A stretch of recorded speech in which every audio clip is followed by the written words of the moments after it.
Today's show is presented by Podgo. Podgo is the easiest way for you to monetize your podcast, providing podcasters with a flat rate for ad space so you always know how much you get when you include an ad from Podgo. Apply today to become a member and immediately be connected with the advertisers that fit your audience. That's Podgo at podgo.co. Podgo, that's where the pods go. Hello and welcome to the Infectious Groove Podcast, part of the Odd Pods Media Network. Recorded at the 33 1/3 Music Appreciation Center in Speakeasy, located just outside of Detroit, Michigan. The Infectious Groove Podcast is your source for jammy jams, music news, and the best in-depth music discussion. Thanks for joining us. Now here are your hosts. Hey, how y'all doing? Were you waiting for a guess what or how you doing? I didn't know what to expect, but not that. Oh, expect the unexpected. That's what we're doing this week. Moving. That is? Oh, yeah. Oh, shit. Yep. We are going to have a lot of fun, per usual, on the Infectious Groove Podcast. I am Russ, and along with me, as always, is Michelle and Kyle. And the main topic this week is going to be fun. We're going to talk about sellouts. There are some sellouts in the music industry, I promise. And we're going to... What? Well, yeah, we're not my music industry. Hashtag not my music industry. But over this past week, we did have some cool stuff happen. As always, I put up another YouTube video, another two YouTube videos. One was kind of a feature on the first two records by Sons of Apollo, progressive metal act, and we had Jeff Scott Soto on the show, and their guitar player Bumblefoot's a friend of the show, and then I included in that video one of his solo records, which is fantastic, but he was nice enough to share the video all across his social media, which was really cool. Yeah. And then, talking about our YouTube channel getting shared on media, we put up our interview with Arnel Pineda from back in like early December. I don't know why I'm looking at you. You can't remember when we talked to who. No, I don't know what we talked about last week, so right. it's fine. Right. What are we talking about today? Right. But anyways, I put up our interview with Arnel Pineda on the YouTube channel, and I was telling you guys before we went on air that out of nowhere I couldn't figure out why it was jumping in a bunch of views, and the short version is that Blabbermouth ran an article about some of the things Arnel had to say, and then they embedded our YouTube page in the article on Blabbermouth. So that was pretty rad. So we're famous. Again. We're famous again. But anyways, that was really cool. So by all means, if you haven't yet, follow us or subscribe to us on YouTube at youtube.com/Infectious Groove Podcast. And for the foreseeable future, we're going to have at least two videos every week. And if you didn't hear our interview with Arnel Pineda, you can go just click on that and play the whole interview there. It's not even like the whole episodes I'm putting up. It's just like the interview with it, because I would be irritated if I saw something that was like Arnel Pineda interview, and then it's like, oh no, it's these people talking for 40 minutes. And then yeah. But we're the most important part, so... Oh, they do, hands down. Yeah. Speaking of the most important part, we had some feedback that we shared last week, and then we have even more this week, and some of it even wraps up into what the feedback that we shared last week. It's like an infinite loop. Oh boy. Well, let's get into it. Feedback, Joe. Don't worry about that. Right. Don't rock and roll me without feedback. So I do have a couple of pieces of feedback to share, and one of them, this is where the infinite loop comes from. Last week we shared that really, really nice DM that we got from the Soulless Society podcast, which we ended up getting like a lot of feedback on that. People were like, I just listened to the episode. That was amazing what they had to say and everything. That was cool. They themselves wrote us, or actually tagged us on Twitter and wrote something that I thought was cool, which said, I'm listening to the Infectious Groove Podcast right now. I can't tell you how much I'm fangirling over being mentioned in a podcast that I admire and personally love listening to. Thank you so much, and thank you for sharing. Best moment of the day. Oh boy. Which I thought was really sweet and nice. And it's like you were saying, Kyle, last week. It's like, I can't believe we were somebody's favorite moment of the day. Yeah, that's weird. I can't believe anybody listens to us. I'm so convinced that Russ just has this elaborate scheme of Truman Show over here where he's just like, yeah, totally. All right, well, let me just say that it's not really your business what schemes I set up over here. Like, okay, so like Truman Show, if they hadn't told him, everything would have been just fine, right? I think you kind of figured it out at some point.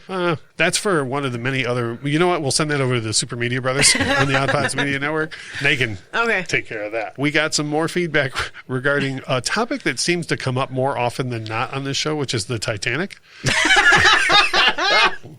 I don't know if that's a comment on like this Boops. whole thing or boops. This will be self-explanatory once we get into it. And I want to stress that the second word in this is in all caps. Okay. There was room on the door. In a side note, there's an unpopular theory that Jack knew there was room, but he knew that if he had lived, he would be living with this spoiled rich girl expecting to take care of him and provide for her. If you watch it enough times, your mind goes to dark places.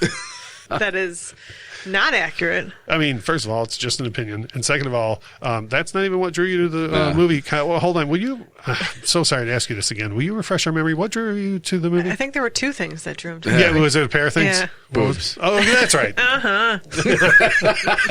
You have... She makes the noise instead of playing the clip. I made the drop for you. Jesus. I have the power. Oh, wow. All right. We don't take video of the show, so I'm going to give everybody a quick play-by-play of what just happened.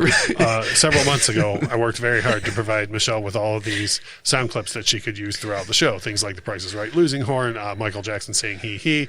An inside joke for all of us is a song by Joe Walsh called ILBTs, during which he is talking about loving BTs and says, and I made that drop for Michelle, who instead of pushing the button just now, said it out loud. My version was better. Russ's face when you did that and didn't use the drop was priceless. That's why I want to run video on this. I'm pretty sure if people like listening to us for the chemistry now, they need to see the video. All the death stares. Did you see me almost reach across the table at her? Holy Smack cow. my phone on the floor. Speaking of the miracle that is Michelle, our last piece of feedback comes from someone who retweeted, when I put out a new episode, listen now, retweeted us and said, this episode, the topic was songs you got wrong. Yeah. Right? Yeah. They retweeted it and said, this episode was both eye-opening and entertaining. Michelle's meltdown was amazing. What did I have a meltdown about? I'm going to guess that they were referring to the If That Was Your Wedding song. Oh, go fuck yourself. Yes, that's exactly what you It could have said. been the Furious Fuckfest that we had, too. Well, that's between you and I. That came out wrong. Sorry. That doesn't involve Russ. Welcome back to the Adult Film Podcast. No, that came out wrong. I meant we just used the F word a lot. That's all. 7 minutes and 25 seconds. That's the moment that things went completely off the rails. Where'd you get that sweet sound drop from? Holy cow. James Hetfield makes everything better. Lord help me above. Moving along. Music news. So after all that laughter, music news, we do have a couple of sad things to share this week. And it's like last week I made the joke that if someone doesn't pass away, somebody screws up in a big way, and nobody screwed up this week. Yeah, so but people did pass away. Yeah. I'm sure everyone has heard by now, but Mary Wilson passed away. And she was a founding member of the Supremes, if you don't know. Yeah. And a lot of people talk about the Go-Go's and Patti Smith and even the Bangles and all of these female artists. I mean, it all goes back to the Supremes, Mm-hmm. For sure. I mean, obviously a huge part of the Motown sound, but the way they presented themselves, like all through the classic songs and whatnot, it's all part of everyone's lives. Yep. And it all goes back to, you could go shake any one of the Go-Go's awake in the middle of the night and say, what made you want to become a musician? And the Supremes are going to come up. But 76 years old though, and Where'd she die from? Natural causes, yeah. And it was, she actually, I want to say, I don't want to be wrong on this, but I believe the night before she had just done a live stream with someone, like an interview or something, and then she passed away the next morning. And because the reason why I don't have too much info on that is because it was very much being sensationalized already the next morning, like, see the last, and I was like, I don't go for that. No can do. So I was just like, no, I'm not going to look into this. But if I put it together right, it is, one of those things. But, always a class act. It's like Eddie Van Halen launched 1,000 guitars, and the Supremes definitely launched 1,000 women being interested in even wanting something to do with music. It's crazy. And then we also had at least one other. Yeah, Chick Corea. It was much later in the week, Yeah, who is, if you don't know, was a famous jazz pianist. Yeah, good on you for getting that that word right. But 79, died of cancer, and again, it's always a tragic thing, but 79 is a long time to make it. So, but and jazz is not my strong suit by any means, but Chick Corea is one of those names you just always hear around. He's one of those people that had a lot of that influence on what he did. Oh, for sure. So it's like even if you don't listen to jazz, you know who it is. Yeah, well, like the one that flies into my head is Pat Metheny from Pat Metheny Group. As far as jazz goes, I know a lot of people who are not into jazz by any stretch, but they admire the hell out of him on guitar. And Chick Corea was very much the same way on piano. Like a lot of guys that maybe play keys in some of your favorite classic rock songs would be like, yeah, that's the guy that made me. Mm-hmm. It's like Rick Wright from Pink Floyd, like was absolutely a jazz musician before coming in. So a lot of those guys, keys are generally a more, upper class instruments, like why a lot of rock bands don't have keyboardists and whatnot. So it takes someone like Chick Corea to like inspire someone to be like, okay, you can cross over and whatnot. So, but 79. Yeah, they were both up there. Yeah. But, and sucks either way. We take a swift upswing at the end. God. That was a good one. Yeah. Wait. Oh, its file can't be found. So now she tries to use a drop and then can't do it. It won't work. Holy cow. Kyle, over to you. Taylor Swift is back at it again, and she left this weird cryptic You make it sound like you're an annoyed neighbor. Taylor Swift girl's at it again. But this is at least something, like she did the 2 surprise releases last year. Yeah. This is something that we've known about for a while. Yeah, so she, for those of you who don't know, she's re-releasing a bunch of her old music, re-recorded by her herself, so she can give the finger to the record label. Yeah, which love or hate Taylor Swift, everyone should own their own masters. Yep, I completely agree with this. With me, I'm always really leery when anybody re-records anything because it's like the original so well, and then if they re-record it exactly the same, it's never going to sound exactly the same. Mm-mm. And if they don't do something new with it, there's going to be a cross-section of the fan base that's going to be disappointed with that. Yeah. And then there's going to be people that are like, but that's not how I know the song. So the whole thing doesn't sound like the original one. Yeah, the whole thing is kind of a risky move, but at the same time, it's like if this is all you can, if there's an artist who's going to get away with it, it's going to be Taylor Swift. Yeah, I think she has a big enough core fan base to where she could do anything, and they're going to be like, okay, awesome, like yes, let's get on board. Yeah. And there's a lot of bands or artists that hit that crest at a certain point, and then they really can't get away with anything anymore, and I feel like she's always going to be able to do that. Yeah. And get away with it isn't even the right term. You know what I mean? Yeah. So on Friday, she released the re-recorded version of Love Story. Okay. I haven't even on listened Spotify. to that yet. That's okay. And then she left this big, huge cryptic message on Instagram or whatever. And in the message, it says the release date of the album. Yeah, it's April 9th. Yeah. So when I didn't read it, but when I saw this huge message, I noticed it was all in lowercase, and there were a couple letters that were uppercase, and I literally was like, I'm not reading this whole thing.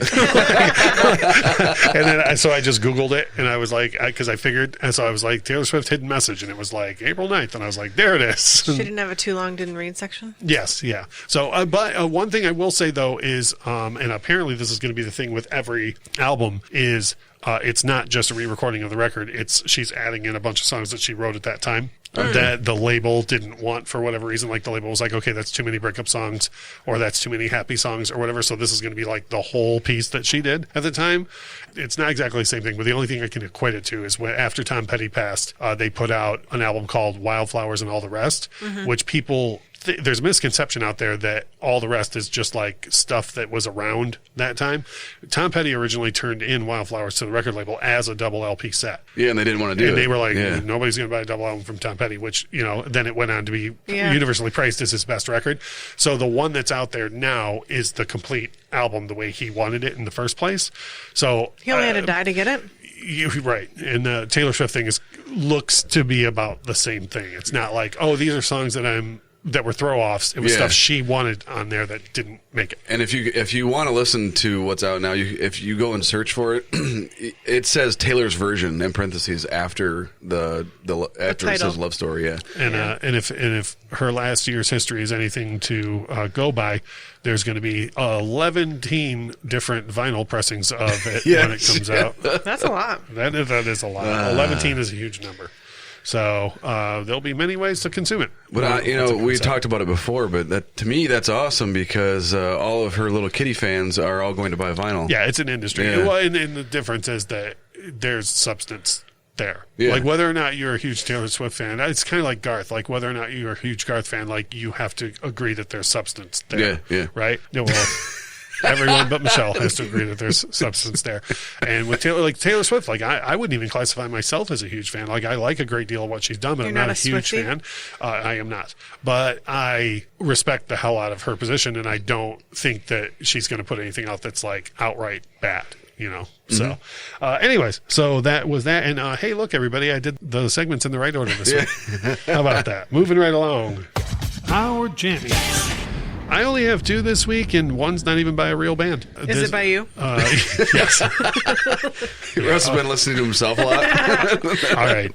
So I wanted to share my music with you guys. That's actually the topic for this week. Now you're just making me want to go back in my shell. Yeah. The topic this week is my album. It's a fictional piece called I Don't Like My Co-Host. I know Kyle's the worst. Kyle is the worst. Anyways, so I've been listening almost nonstop to That Thing You Do by the Oneaters. I love that movie, and I adore that song. So when you watch a real biopic and they have to play the hit like 700 times in the movie. Dewey Cox? Like Dewey Cox, where Walk Hard is constantly in that movie. But for example, now I'm going to say Walk Hard. Walk the Line, every couple of minutes, it's like, shot a man in Folsom. And you're like, got it. Like, yep, Folsom Prison, got it, And with That Thing You Do, that song is in that movie about 47 times, and I never get bored of it when it's in the movie. I'm already bored of it, and you just mentioned it. For real? Yeah. Do you not like that movie? I do. I adore that movie, but I think I did it too hard when it came out. Are we slowly changing over to a sexual innuendo podcast? Innuendo. And the other song that I got stuck in my head this week, and it was like a YouTube thing where I let a YouTube video play, and it just started playing something else on its own, whatever the algorithm was. And it was a guy teaching We Are Going to Be Friends by the White Stripes. Mm-hmm. And as soon as I hear the opening notes to that, I'm just like, well, I'm going to listen to that 100 times this week. And I love that song so much. So those are my 2, That Thing You Do and We Are Going to Be Friends by the White Stripes. Kyle, what have you been listening to besides earfuls of sexual innuendo? He likes it. I do like it. I happened upon a Showtime documentary on YouTube for the children. There's nothing to mess with. That's true as well. When did you start censoring yourself? Anyways, so I know what you're going to say because I saw it on Facebook, but go right ahead. Yes, it's called Wu-Tang Clan of Mics and Men. Mm-hmm. And it's basically from the ground up story, starting from when they all got together to... I know you posted this. As of recent as of 2018 or something like that. What service is it on? It's on YouTube. Okay. But it originally aired on Showtime. Okay, and it's on their official YouTube channel, so it came directly from Showtime. Right.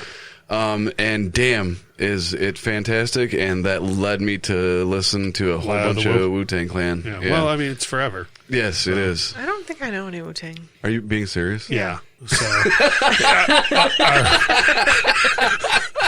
I didn't even realize. That's just creepy. Anyways, so either next week Michelle's Jammy Jams are going to be the Wu-Tang Clan, or Michelle's going to have quit the show because of how much Wu-Tang Clan you're going to have played for her. I know for a fact that you have heard and listened to Cream. So yeah, you didn't make me listen to that. So that was a shining review. Having watched that, they play a lot of the music, obviously, in the documentary, and it shows them making the music and everything. I absolutely found myself listening to Cream, Wu-Tang Clan Ain't Nothing to Fuck With, and then Triumph. Yeah. Triumph is my hands-down favorite song of theirs. I think you've told me that before. Yes. Because I always bring up Till I Collapse by Eminem as like the most inspirational rap song to me, and I'm pretty sure more than a few times you've been like, Triumph. Yeah. Oh, my God, yeah. It's a great song. So if you're going to have an inspirational song, it's a great name for it. Yeah, it is. Well... let's see. Is it going to be audiobooks?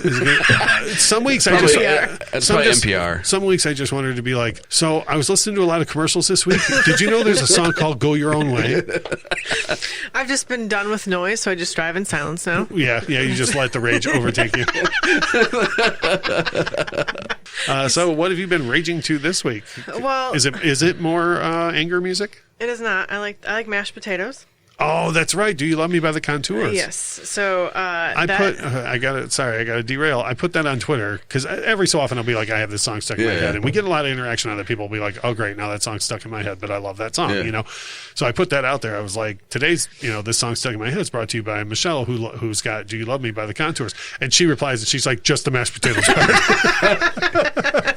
It was just that specific part over and over. And guess what I made for dinner twice this week? The twist. Yes.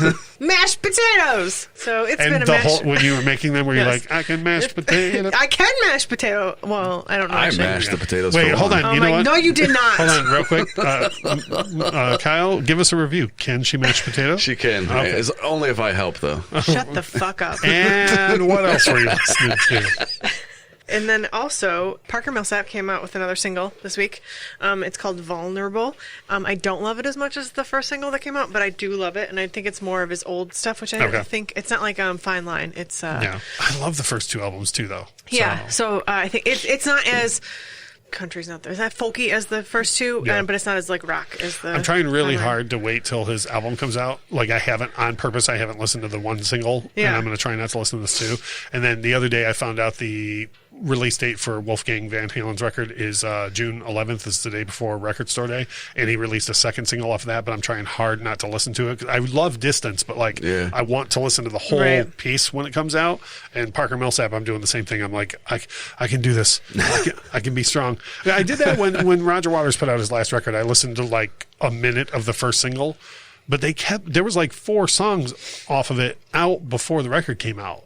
And especially with Roger Waters, like with it being a concept album, I'm like, I want to hear this as the story, you know? So I try and do that sometimes with artists. Like I'll listen to maybe a single and then wait. Oh, I can't wait.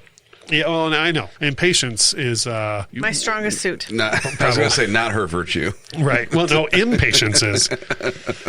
So that is everything that you've been listening to? Or you got my... Well, pardon me for expecting you to have like 1.5 songs. Yeah. And it is 1.5 songs this week, by the way, because it's not even the whole Do You Love Me? It's just the mashed potato part. Well, anyways, what else have you got? Shaky Graves has a new single out, and I hated his last couple of records. He put out a whole new album, doesn't he? I don't know if it's... it's on my... I came up on my new releases, and I just listened to the single, so I didn't actually get a chance to delve into it, because it just came out on Friday. I remember the last 2 records, you were like, nope. I was like, this is not... It's like Daisy. Brand New's Daisy, where I was like, Their this best is not album. my brand new. It was like, that's not my Shaky Graves. But this song I really do like. It sounds a lot like the Shaky Graves I like, which is, like What's it's the too name similar. of It's this? called Roll the Bones. Ooh. And is it a Rush cover? Is that a Rush song? It's a Rush. It's a Rush album and a Rush song. That was the best back and forth. And a really big hit for Rush. Sing it. As well. I'll tell you if it's a Rush cover. So you know how when I was doing the clip show, I told you I was going to try and put together a bunch of clips of you confusing Kyle and I. I think at one point I'm going to go back and find every time you've made me be like, Lord Almighty, or Lord be with me. So you were listening to that Shaky Grape song, which may or may not be a cover of the very famous Rush song, Roll the Bones. Yeah. Now you ruined it. I'm assuming it's not. I was just joking. I just didn't expect what you. if Shaky Graves did cover Rush? What? Be fine with me. You wouldn't like it though. I would not like it. I guess we know now that it's not a Rush cover. But I don't know the Rush song. Oh, you don't say. Holy All right, cow. that was it. Okay, so those. He does not have a whole new album. I seen the pre-order for it on vinyl, and I thought that it was already out. And It was just a single that I went and dropped? looked, and it's just a single you listened to that's out so far. All right. Well, so having said that, there's a couple of things I want to remind everybody of. Number one, we always have the Spotify playlist. So all of these songs and artists that we're talking about, we're going to have on the Spotify playlist. In addition to that, if you don't have Spotify, but you don't want to keep track of everybody we're talking about and all these jammy jams, you can still go to infectiousgroupodcast.com and click on the blog. And on there, it'll list off all the artists and the songs. So you can then look them up on whatever music service service it is that you use. And speaking of music services, we are going to share a quick clip from friends of ours who do a comedy podcast called the Cold Callers Comedy Podcast, and they have released their own comedy single, and it is available on Spotify, and we told them we would be more than happy to run a clip on them, so we're going to run that for you real quick.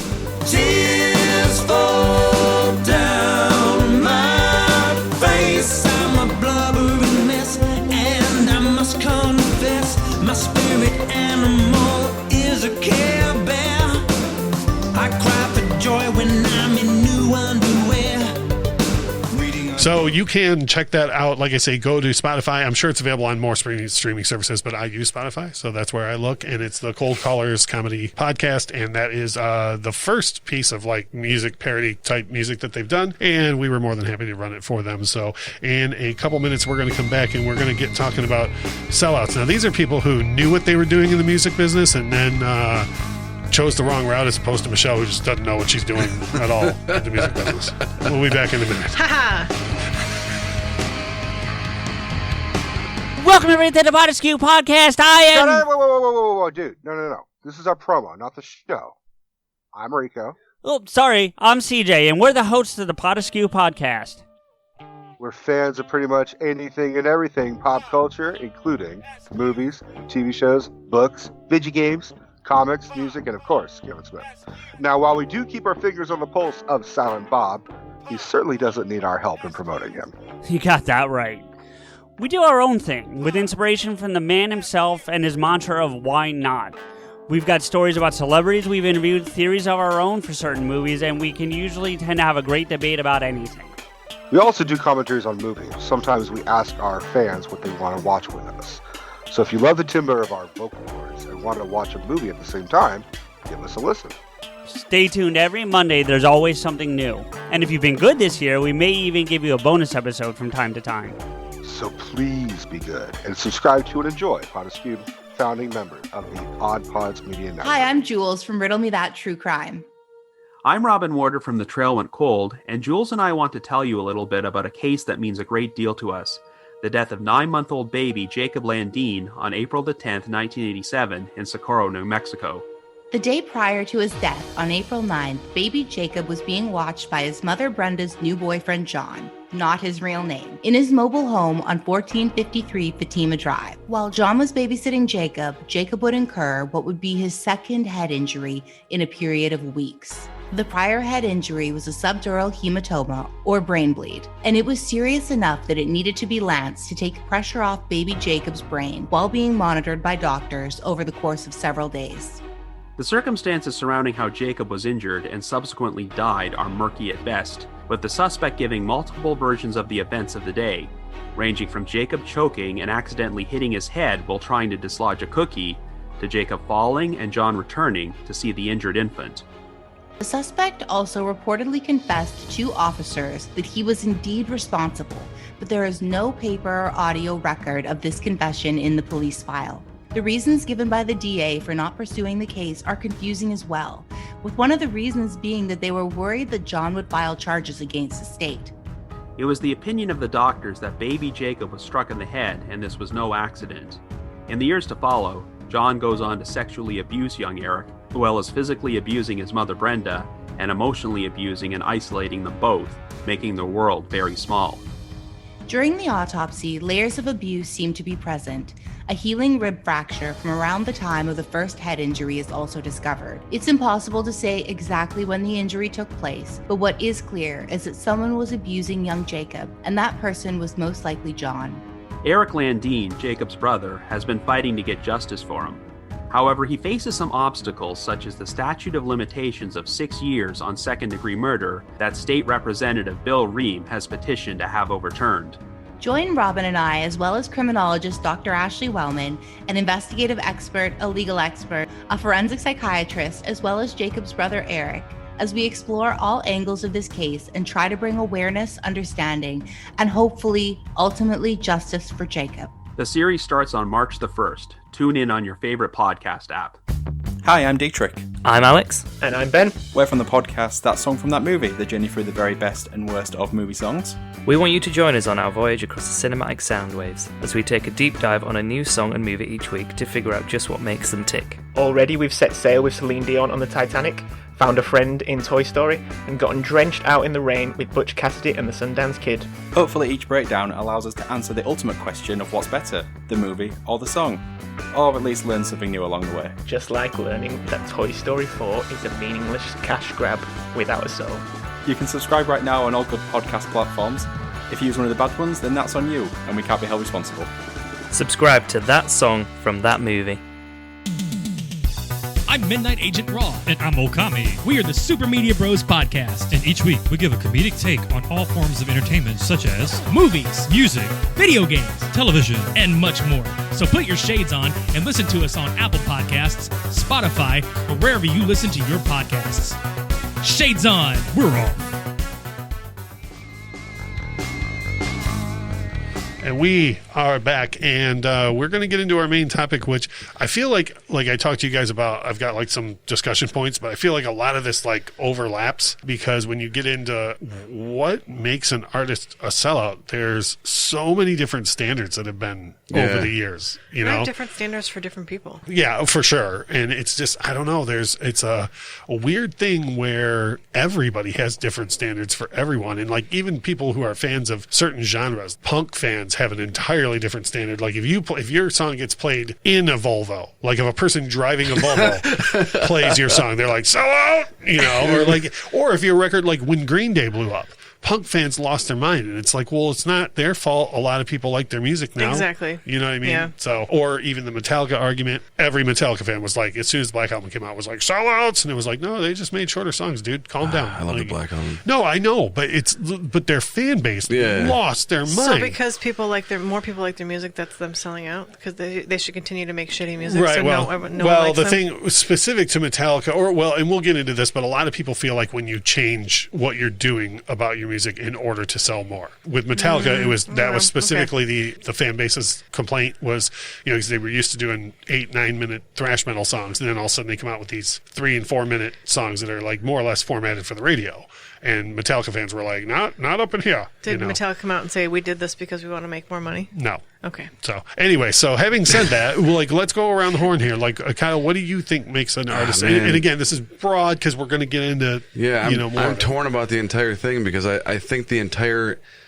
Most people think that a sellout are the examples that you're listing off, right? Yeah. A lot of people use that as an example. And I can't stress that. I'm such a Black Album defender. I think everybody's wrong when they say Metallica sold out for that. Yeah, but I think the idea is when you're an up and coming artist, and the idea is to get as big as you can. If Volvo's offering you money to use your song in their commercial, why the hell wouldn't you do that? See, and I was going to go over this. Commercials, I feel like have changed completely. Like in the 70s and 80s, nobody would license their music to music, and you would be instantly labeled a sellout if you did. Yeah. Now it's like that's how. Like before we went on air, we were talking about the band Fun. Mm-hmm. That's how I first heard Fun, was in a Microsoft commercial. You know, U2's had a very good relationship with Apple. I mean, we've been talking about for weeks. Everybody that sells all their music rights, all those songs are going immediately into commercials. And Apple uses a lot of people who are up and coming too. Yeah.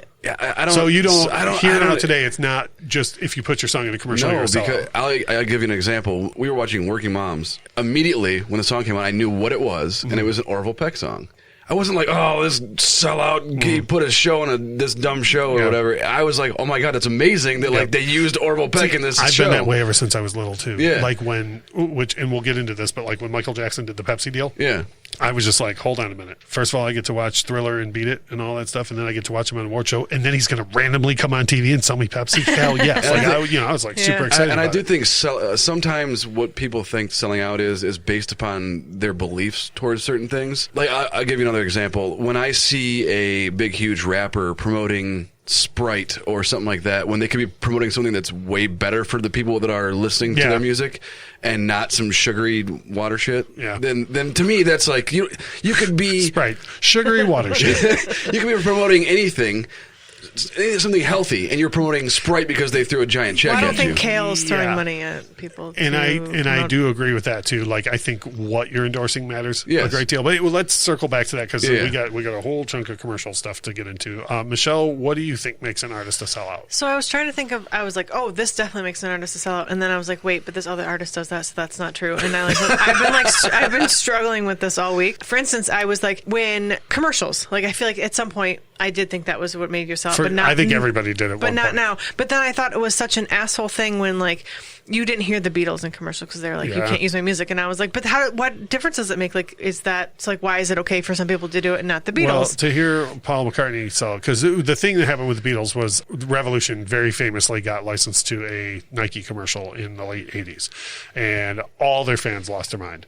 And Paul McCartney was like, songs like Revolution were written about changing the world. They weren't written to sell shoes. And I think that maybe speaks to what Kyle was talking about, where it's like, well, what's the meaning of the song versus what you're trying to sell? And the point Nike was like, well, we're like, yeah, put your shoes on and start a revolution. And Paul McCartney was like, yeah, but we were starting a revolution. Right. Like we weren't like buy some Nikes and then, So I was also thinking that sometimes when bands think that the money splits better than one way. Oh yeah. And that was the closest I could come to like an actual definition for me. Like when they're just like, bye guys. Let's start with you on question number 2 then. And do you have some artists that you think are sellouts? And then we talked about it last week. The first, anytime anyone mentions a sellout is Adam Levine in Maroon 5. The band that holds the world land speed record for sellout. Bottom line, that is my example for sellouts. The first 2 that fly into my head is Maroon 5. Followed by the band that held the record for selling out fastest before them, No Doubt. Oh, yeah. No Doubt came out and was like, hey, we're ska and punk, unless you throw a pop song our way, and then we'll be more than happy to change our sound for whatever happens to be. So, and that's, for me, for my give examples of artists you think that sold out, like those 2 immediately fly into my head. And like, there's bands that have taken huge risks that I think history is looking at them wrong, like Metallica, like the Black Album. Whether or not Metallica fans like the Black Album, that was a huge risk. It was a huge risk. There's no guarantee that all of a sudden radio, which had ignored Metallica for 4 albums and 10 years, was just going to play the songs because they're shorter. Right. There's no guarantee about that. So you risk not only not getting radio airplay, but you risk turning your longtime fans off. That's a huge risk. Mumford did that. Mumford did it, and everyone who doesn't like their 2 new records is wrong. Like they're wrong, and like they're growing. I don't think Mumford's a lot, but I'm also a huge Mumford fan. But I don't think they were like, know what's going to get us more money. Like it seems like they're the type of people who don't seem to care. Like they're not doing it to be famous. 2 other bands that did that took huge risks but paid off in a big way is Pearl Jam and U2. And I would argue that U2's risk paid way more off than Pearl Jam's. Like Pearl Jam got different enough to where literally their whole fan base was like, yeah, but do 10 again. And Pearl Jam was like, okay, but we're just going to grow if that's okay. Right. Which is what I equate that to with. Yeah. But with U2, it paid off much bigger. Like the difference between the Joshua Tree and Achtung Baby, it's almost 2 different bands. And not only did the fans go for it, but the critics did as well in a huge way. The other thing that I think makes a sellout, and I could list, 10 bands like this, is when people completely change their image and sound to go with the times. Yeah. Okay. The example I can give you is every single hair metal band except for Poison. Literally. I don't know much about hair metal. Oh, you should. It's a glorious corner of the music industry. And some bands did well at it. Like Warrant, their first 2 records are like, if you look up hair metal in the dictionary, there's a picture of the first 2 Warrant albums. The next 3 after that, they got much harder, much dirtier sound, but it was very much was like, well, let's cut our hair and put on, Doc Martens and stuff but they did it very well. Like the next 3 Warrant records are like 100 times better than their first 2. But then Motley Crue put out the alternative album. Bon Jovi did it. Literally, Cinderella even did it. Like, God bless Poison. Like Poison put out a record in 97 or 98 called Crack a Smile that dead in the middle of like people have been wearing flannel for like 8 years now. Everybody's everybody's looking down at their shoes and singing all these songs of woe and great torment, and the whole record is just hey but boobs though. And I love that. Like, and they love boobs? I do love boobs. Okay. I saw a movie about it once. You and Kyle. And yes, Kyle recommended the movie to me. And the Poison had the same look. the long hair, the whole 9 yards, and they were just like, we're still Poison. But like every other hair metal band was like, this is what we do now. But don't you think other people are like, why don't they grow with the times? Well, I mean, record sales would say otherwise. Like, I'm not saying record sales, but I think there's an equal amount of people who are like, check out these guys. Like, they're still doing this. Like, it's not 1980 anymore. Yeah, well, I mean, no one cares about Poison but me and 4 other people. So, it's like, So bad example. I would imagine most people don't even know that record exists from 1997. Are they still a band? Poison, yeah. Huh. Talk dirty to me, people, right? Yes, they're the Talk Dirty to Me guys. Yeah. And probably at least 10 other top 10 hits. But, Fallen Angel, Ride the Wind. No, Talk Dirty to Me was in Scrubs. That's where I get most of my Oh, music well, there you go. Yeah, obviously. Kyle, what ones do you have off the top of your head do you think are sellouts? Or that you would classify it as such? I don't know. And it's okay if you don't have any. Yeah, That's cool. I think it also... Kyle only likes artists who have integrity. I think it also depends on how you came about, right? So when I guarantee you a ton of day one weekend fans thinks that he's a sellout now because he did the Super Bowl. Yeah, I guarantee you. Yeah, I could see that. But it was fine for Beyonce to do the Super Bowl because of how she started out. Like she's been on that trajectory forever. He came from no one knowing who it was to progressively now doing the Super Bowl and being huge. Awesome. I know. I don't think he's a sellout. I think that he's doing what he should be doing, which is going as close to the top as he can. Yeah. I mean, there's no other. That's like the biggest thing you could do is perform the halftime show at the Super Bowl. So he's now. That was it. And I mean, that's like it's all downhill from here. That's a huge thing. Yeah. And I do agree with the No Doubt thing because that just all went downhill and after. That's two pieces too. That's what I was talking about. Where like we'll just go with whatever's popular. We'll put that out as our music. And then what Michelle said, where like Gwen Stefani is definitely trying to make sure the money splits better one way. Yeah. So she had her solo stuff where she was. No Doubt was not a music industry plant or whatever. No, they were actual band. Okay. Genuine out of SoCal. And then do you think that at some point they were like, okay, write a number on here and then make this album and we'll give you this much money? And they were like, yes. Doubt. Yeah, I have no doubt in my mind. I mean, pun intended. For me, yeah. Good catch. For me, it's okay. So again, and I hate to keep bringing Metallica up in this, but when you listen to the Black Album, to me, that's a band trying to make a good album. When you listen to Return of Saturn or even Rocksteady outside of Hella Good, that's a band that's like, so what did you guys hear on the radio today? You know what I mean? Like, and that to me is just like, I just am not interested in that. Like, I want you to make your art, not other people's art. I could almost agree with the Maroon 5 thing too, but their songs are so catchy, and that's what they're. But they didn't write them, right? So So a lot of people don't write their own music. I write my own music. Here's my thing with Maroon 5: the band that made Songs About Jane is 100% different band that made everything else. Yeah, and I would agree. And is it the same dudes? Yeah, it's all supposedly. I mean, it's like the same people show up and hold their instruments on stage when the backing track plays. Okay, so I would argue that everything on Songs About Jane is as catchy or catchier than Sugar or Moves Like Jagger or any number of... but maybe they just decided to go a different direction as a band. I would believe that from someone else, but I just don't believe that for Maroon 5. Why? Because Adam Levine. What about him? Well, you could say he's a sellout for doing those reality shows too, but why? I don't care what you do in your personal life. If you want to do like, no, he's talking so you about, think like, you can The dance Voice or whatever. No, I'm talking about like being a judge on The Voice or whatever. No, I don't care. Like if you're in a band and you do that, like that has no effect. I don't even know what shows are on. That has no effect on my musical. Okay, so that's another thing that kind of comes into it too. Like I'll tell you right now, if we got in a time machine and we went into 1975 and told Steven Tyler that he would be a judge on American Idol one day, he would kick his own ass. Yeah. But it's fine for Kelly Clarkson? That's what I'm saying. I'm not saying it's fine for Steve Tyler. I'm saying that many people, as soon as someone signs up for those shows, they're just like, okay, well, you're part of the whole. I don't associate anything that they do outside of. I mean, like, obviously, sometimes when they do stuff in public, like bad things, then I do associate them. But I don't care what reality shows you're on. I do want to know why specifically Maroon 5, based on just because their first album... I don't think that they grew. I think that someone gave them money to make different music. And this is just your opinion. Correct. I did not do a deep dive on Maroon 5 You were this not week. in the band meeting. I was not there where they were like, but I feel, let me say this. And when I've seen them live, yeah. I don't feel the same. It's not the same band that did Songs About Jane. Yeah, and I can't explain it any better, but I just feel the same way. Like when I look at them, I'm just like, sellout. And I was also thinking that for me, a sellout is it like when you start charging $200 a ticket at a show. Sure. But then I was like, but I paid $150 to see Adele, and I would do it again. And I don't think she's a sellout because I think that people there's so many people who love her music that you have you have to have it at a stadium, and you can't charge $50. Well, you guess you can if you're Garth Brooks. So I don't know. I don't know why. This is the most under duress she's been on a topic in quite. I told you I've been struggling all week. Having not a musical bone in my body, as far as like knowing how to. I thought you said boner. No. We are becoming a smut podcast. Yeah. I do not know how to play any instruments, and music in general, aside from listening to it and knowing about it, has eluded me as far as playing it. But so I don't know why I'm like so defensive of like artists right now. But like I don't.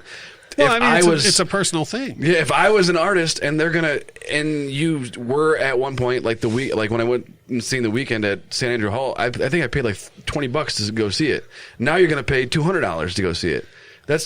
So there's that argument too of, well, they're paid what the market will bear. Yeah. It's I don't think that makes you a sellout. I think that there's you're so good at your job that there's so many people that want to see you. The Weeknd also, or anyone is not being like, I need to charge $200. It's a company saying that you need to charge this much in order for you to get paid and for everybody else to get paid as well. Let me throw this at you. Okay, so Old Town Road, and there's something else. There's another big country rap hit. Okay, What if instead of his new, very artistic record, The Weeknd had put out a whole album of Old Town Road? Now, I know that's a totally hypothetical, so it's kind of hard, but do you see what I'm saying? Let me put it this way. Like, if Pink Floyd was like, we're coming back, and like, here's our country rap album, I would be like, like my head would explode. Yeah, you can find it on TikTok. But so, you know what I mean? Like, what would you... Because there's no way that The Weeknd would be doing that sincerely and for the art. Yeah. Now, we live in a world where what he did for the art. But you know what I'm saying? Yeah. That's how we feel about Maroon 5. Like I can see where you're coming from. I'm like, sugar, no thank you. Yeah. That's not... The guy that wrote and sang She Will Be Loved did not say like, and someday I'm going to sing Sugar, yes please. And someday I'm going to say moves like Mick Jagger. Yeah. Yeah, I don't... Which, by the way, no, he doesn't have moves like I've seen Mick Jagger twice in concert, and I've seen Maroon 5 twice, actually. I just realized that. So I saw him open for Matchbox 20, another band who wobbles the line of... Yeah. Rob Thomas is constantly trying to see if the money will split better one way. He does his solo stuff for a while, and then goes and does... See, I feel like you can do a solo career if you want to go in a different way than the band does. Like, if you're like, I want to do this music, and they're like, no, then like go your own way. But I feel like a lot of people do it because... Fleetwood Mac? A perfect example is Corey Taylor and Stone Sour and Slipknot. Wait, he was in Stone Sour? Yep. Oh boy. Go on. Just take it from me in the first half of the show. Just move on. Or you can do... I know you guys both don't like Stained or Aaron Lewis, but you can use Stained and then Aaron Lewis as... You don't like Stained either? No. You like Aaron Lewis? It's been a while. It has been a while. So, and he totally switched trajectories all in all and started singing country music. And everyone widely accepts it as he's good at singing country music. And I don't think that's a sellout, but I think that his band didn't want to come with him, so he did his own thing. Yeah, and he is able to manage both. He does Stained and he does... his solo stuff, and Corey Taylor does all. You tried to get me to go see him at Motor City. Yeah, he does solo. Corey Taylor does solo knee deep stuff. in a cell job right now. Not up in here. But in Darius Rucker, same thing. Yeah. Does the Hootie thing. Yes. Does his country bit. And I like Darius Rucker. There was a certain cross section of people that were like, "Oh, he's just getting in on the country thing," you know. And his music comes off as very sincere to me. But again, I think it's all very personal. You know what I mean? Yeah. Like from the day the Black Album came out, I was staunchly defending it. Like to any Metallica, like, and I wasn't even a huge fan of it off the top. I just was just like, you guys are all taking this wrong, right? You know. So I think it comes down to something personal. You know. Wait, so did I say Stone Sour? Yeah. Okay, I thought I said a different name. No. Yeah, you were right. Because when you said it, I was like, no, it's Stone. No, I rattled it off so quickly that I didn't even. Yeah. I make sure that I was actually just calling your shit because I knew. So I think right. Commercials over time, I think, have changed entirely. Yeah. Like I said, we don't even need to spend much time on the commercial thing. I think nowadays that's how bands even break. For sure. There's so much less revenue coming in from all sources. You have to. Plus, like you said, I'm fine with. Okay, so I'll put it in my own backyard. You take a band like the Black Crowes, like Jesus, I hope this statement holds up. The Black Crowes will never be in a commercial. Man, I hope I don't have to eat those words because Chris and Rich are totally letting me down. But if I was flipping channels and whatever, I don't know, sometimes Salvation or something was in the back of a commercial, like I wouldn't be like, oh, damn it. Like I would just be like, oh, that's rad. Like hopefully more people will hear this song now. Does that have anything to do with who owns the rights too? So it's everything to do with who owns the rights. It doesn't even matter. But the artist might not even have a choice, right? Right, which is, that's why Revolution ended up in the Nike commercial. No, I know, but like if you were saying that Black Crowes would never end up in a commercial, but... Right, but Chris and Rich have now decided that the Black Crowes are a complete farce. Oh, okay. The band who famously has never liked their first record for 25, 30 years has now fired everyone else in the band but the two of them and have recently re-released their first record as like a huge deluxe, please give us all the money. Is it the 25th anniversary? It's like fun. But anyways, so I don't mind hearing. Yeah. But for me, though, I think for you guys more came up in the era where like music was just in commercials. I remember being shocked when Apple started having commercials and I was like, oh, really? Like that's a thing now? And you can hear that on TV? Like I remember that, but I don't remember it ever being a sellout situation. Yeah. Well, okay, so again, to frame this up from like I'm a little older, in the early 80s, the Rolling Stones did a deal with Coca-Cola. And I mean, all the Stones fans were like, what the hell is this? We've always gone to a Rolling Stones concert. We have not gone to a Coca-Cola Presents the Rolling Stones concert. Mm-hmm. And then Pepsi was like, who can we get? That guy. And they signed Michael. So for me, it was like from age, 8 on, it was just like, oh, well, the artists that you like do this. And then when the Revolution thing happened and everyone lost their mind, I was like, wait, is that not a thing? Yeah. Is that not okay?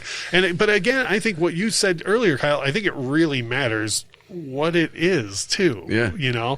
Like Floyd have never ever licensed their music to any commercial ever, and Roger Waters has always said that it's not a they don't want to take the money thing or whatever else. It's that they've never had a product presented to them that he's like, yes, that would go with that. Mm-hmm. Like the most famous and recent example is Office Max thought that it would be a good idea to try and license Another Brick in the Wall Part 2 for their Back to School, and Roger Waters was like, I don't know if this is a joke, but no thank you.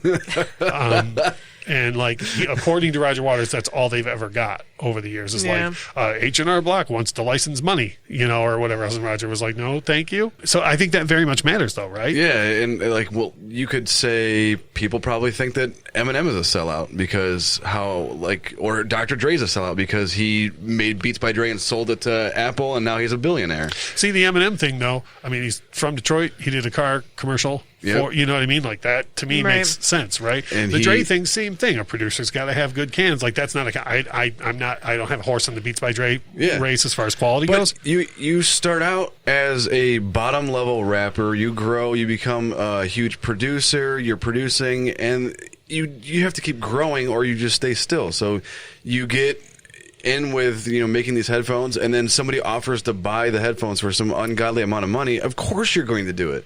Yeah. Anybody's not going to be like, oh, you know what? I'm going to turn down $1 billion. No thanks. Right. No thanks, man. I'm good. I'm good where I'm at. Well, and then there's the other thing where like people, you never see Dylan in commercials or whatever. And I would assume he's turned down that kind of money. Yeah. You know what I mean? Like there's people that are probably just like throwing money at him to get him to be a spokesperson for anything, and he's like, nope. Dylan? Or you could be Springsteen, who just did a commercial for Jeep and then got a DUI right after the commercial got pulled. But Springsteen, same way. In the 80s, you would never would have imagined Springsteen being in a commercial. He was the boss. He was representing the working man. Yeah, it's such a weird thing. And I noticed a lot recently, car commercials are using only the instrumentals of like big rap songs because they can't have the lyrics in the song or in the commercial, but the beats are catchy and everyone recognizes that beat from the radio or whatever. Exactly.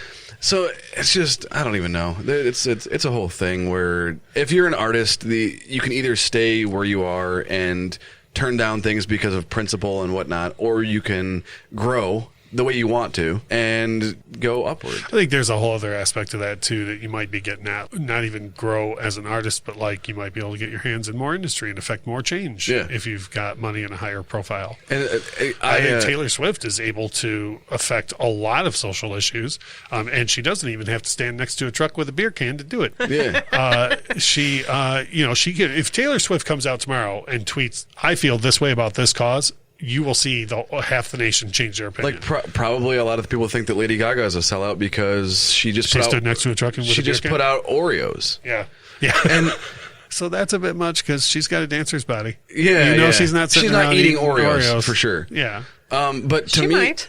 No, probably not. You can have like one sleeve a day. One sleeve a day. But that, to me, I could see someone looking at that and being like, okay, that's a bit much. And then, but when I saw that, I was like, holy shit, there's like Lady Gaga Oreos. Like he literally said that, and then he said, what flavor are they? And I was like, I think they're just regular Oreos, and then we didn't buy them. So the marketing did not work. So...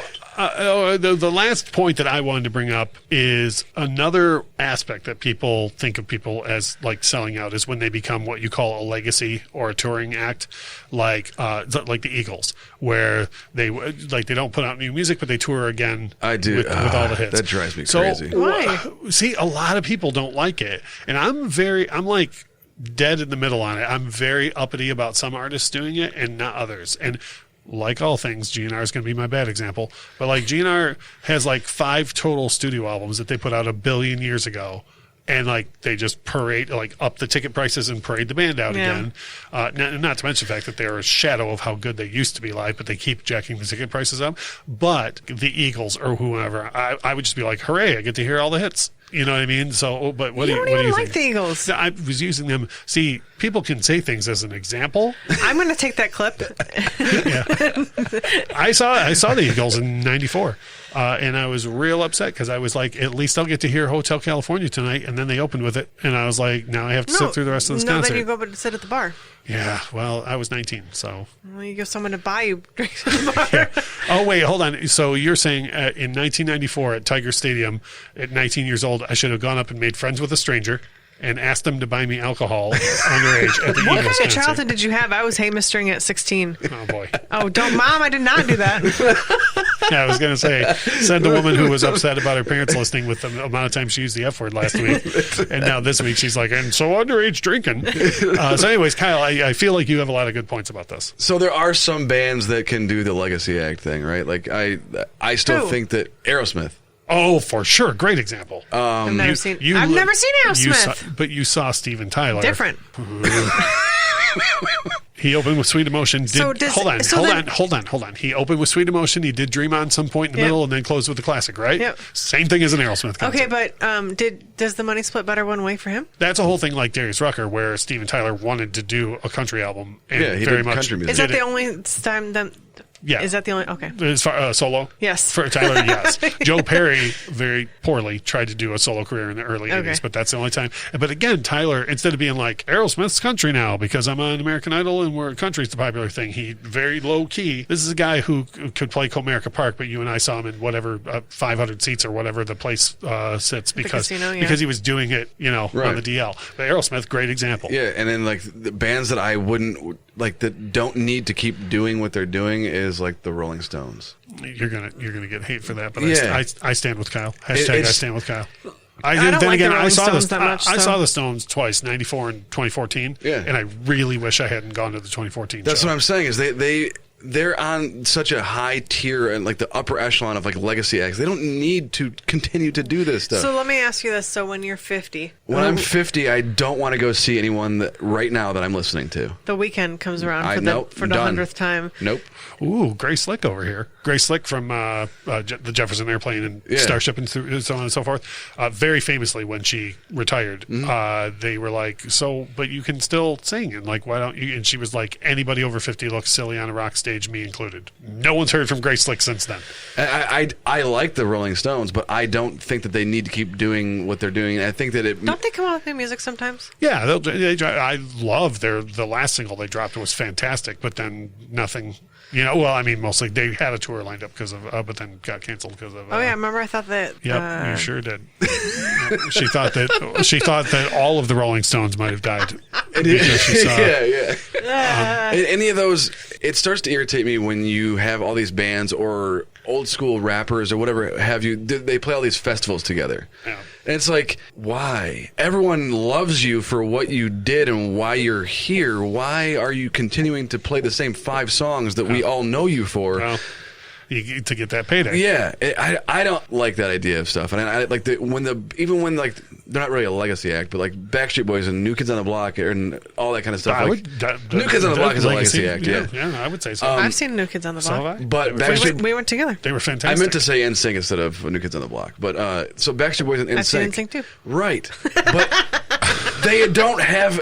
They can't put out one new song every 5 years, and they play all of the other songs that they were famous for 15 years ago. Yep. I don't care. I did. If you've seen them once, you don't go. I know. I don't go. So, Michelle, do you care at all about legacy acts or anything? Or if it's somebody, we'll put it in your backyard. So let's say Brand New never put out another new album, but every summer they came through. Yep. You're fine with that? Yep. Okay. As long as they don't play Daisy. Why would they leave out their best record? I guess maybe in 20 years from now I'll be like, God damn, like do something new. But like right now, but the Stones were 30 years on into that. The GNR were 30 years on into that. But I don't know. Those bands are not my jams yet. No. But I'm saying that's why we're talking the way we are. So you guys are old. Correct. Got it. Correct. Old. But so just at some point there would be like a cutoff, like 20 years or so. You'd be like, okay, that's enough. No, or if they started sounding shitty or they stopped caring, which I've seen several bands like 2 or 3 times already, and they're just like, we don't want to do this anymore. Yeah, that does suck. And so like I would not continue to see them, but if they're good, I will keep going. Because Bon Jovi is absolutely one of those legacy acts, and I used to be on a spree. I would see Jovi all the time. Like when they came through on the same tour, I'd see them every time they came here on the same tour. And around 2002, I went to one Jovi show where I was like, oh, you guys don't care anymore. And I haven't been back since. But if it was the same quality and it was the same amount of fun and energy, and for sure I would keep going. Yeah. Well, I don't know. You have a very low threshold for ticket prices and legacy acts. That's probably why I've never seen any legacy acts. Okay, so this is a woman who will text me Billy Joel's coming to Comerica Park. I actually did text him $200. No. Here's. Let's walk back in time with me. Here's an exact example of the conversation.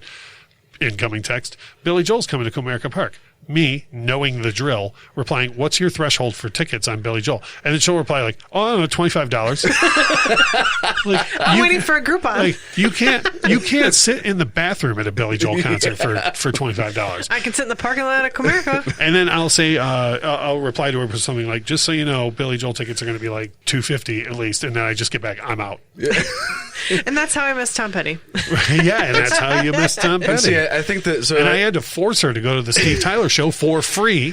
He really did. And hold on, what do you have to say about Steven Tyler in concert? It was it was really good. I think that if you're an older band, and you're still putting out music and still have the same get up and go that you used to, by all means, do what you need to do.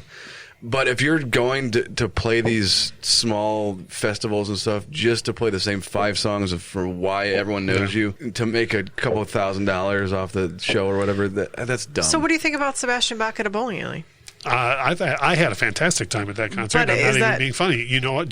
What did you see that whole night? Bach was putting his heart and soul into the show, right? Yeah, but that's all that matters. Would it be? So was that a legacy act that's just spent its time? Because I guess that to me is giving Sebastian Bach a lot of credit to call him, because I mean, again, Skids had 3 records with Sebastian Bach. You know what I mean? I mean, they were the first 2 were Monster, but let me say this. I would view him as legacy act because, I mean, Bach does put out solo records, but it's like what you said, Kyle. So, okay, so Sebastian Bach puts out his new record. He's still going to open with Slave to the Grind. He's still going to do 18 in Life. Like, that's what people are. And at some point, he's going to be like, here's my new single. And like half the crowd's going to go to the bathroom, and like the other half of the crowd, like half that's left is going to check their phone, and then there's going to be like less than 25% of the crowd that's like, oh, sweet, he's playing the new single, and then like when 18 in Life happens, everyone drops their beer and runs back from the bathroom. And then, I think that actually happened. Yeah. Well, except you checked your phone through 18 in Life as well. You could consider Metallica a legacy act, but they are still able to kick out the same exact stuff that they kicked out before. Pearl Jam. Yeah. I don't know anybody that's seen Pearl Jam that isn't like that was one of the greatest concerts I've ever seen. Yeah. Like up until they just had to stop touring, for the pandemic. Everyone that goes to a Pearl Jam show is just like, this is the greatest thing ever. And Pearl Jam, very famously, they're not one of those we don't play the hits bands, but they wildly change up their set list every night. So like you might not hear a live, but it's not because they're like, oh, we don't play a live. It's just because it just didn't make the set list that night. But I've known people to go to Pearl Jam shows and be like, I didn't know like 90% of what they played, and it was still one of the most amazing shows I've ever been to. Yeah, it's like when we went to go see Garth Brooks. Hold on. Tons of Pearl Jam fans can't be right about this. Hold on. All Pearl Jam fans, you're on notice. Michelle is doubting you. But anyways, I'm going. We went to go see Garth Brooks. All of what he played was old, but fantastic. And it was one of the best shows I've ever seen. Yeah. And so he's a legacy country act, but he still kicks ass, and it still plays with the same enthusiasm. Garth's one of those cats too that when he puts out a new record, no one cares. Like he just put out a new record like 3 weeks ago, and no one cares. We didn't even talk about it. But when he goes on tour, everyone's going to go to hear. But then again, Garth, you take the whole money aspect out of it. Yeah, Garth's touring. We saw him at the arenas. Every seat in the house was $20. And probably a lot of people thought that he was a sellout when he was in bed with Amazon over this last tour that he went on because you get the opening thing with the Alexa and all that kind of thing. Sorry, you guys, this thing is probably going. I was going to say everybody's. Whoopsies. I just watched a YouTube video yesterday where someone on purpose opened the video with saying "Hey G" and "Hey A," and I was like, "That's a jerk move. That's a jerk move." So, anyways, I feel like we've had a lot of topics over the first year and the first 2 seasons that we could absolutely revisit, and I feel like this one we absolutely could revisit. Yeah, because there's so much that goes into what could be or would be a sellout or whatever you could. Here's where we can start. The feedback is always huge. Yes. By all means, if you don't know how to find us, instead of me listing off all the social media, if you just go to infectiousgroupodcast.com, everything you could need from us is there. Like all the socials to find us, all the links are there. Every podcast player known to man is up there at the top, and the YouTube page and all that stuff too. So by all means, make sure that you go take a visit to infectiousgroupodcast.com. And if you're not following us on all social media, drop by and let us know. Like, first of all, like, did anybody we say you're like they are absolutely not a sellout? Or, I want to hear what people think, and I want everyone to get mad that I said the Rolling Stones. Or that you don't think Adam Levine and Maroon 5 are sellout? We'll take it offline, but I will tell you, I really wish I hadn't gone to that second Stone show. Yeah, see, they weren't even bad, but I'll explain. What about Beach Boys? I'm not a huge. When we saw the Beach Boys. Oh boy! All right, we're running out of time. I'm not a huge Stones fan. I'm not a Stones hater either. They just, I know what it is. I know what you mean. Well, hey, let's leave it up to the people. Let's get some feedback rolling in and let us know who you think did sell out and why, or if we're nuts on people we think we're selling out. Maybe there's a whole Maroon 5 army that thinks Michelle and I are nuts.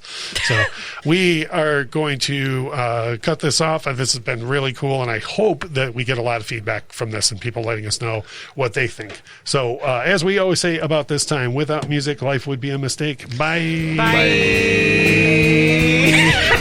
This podcast is hosted by Russ Robinson, Kyle Wimple, and Michelle Koselecki. Produced and edited by Russ Robinson. Intro and outro music composed by Chris Kimmel. Opening credits read by Stacey Robinson. Recorded with a Rode Podcaster Pro and Rode Pod mics.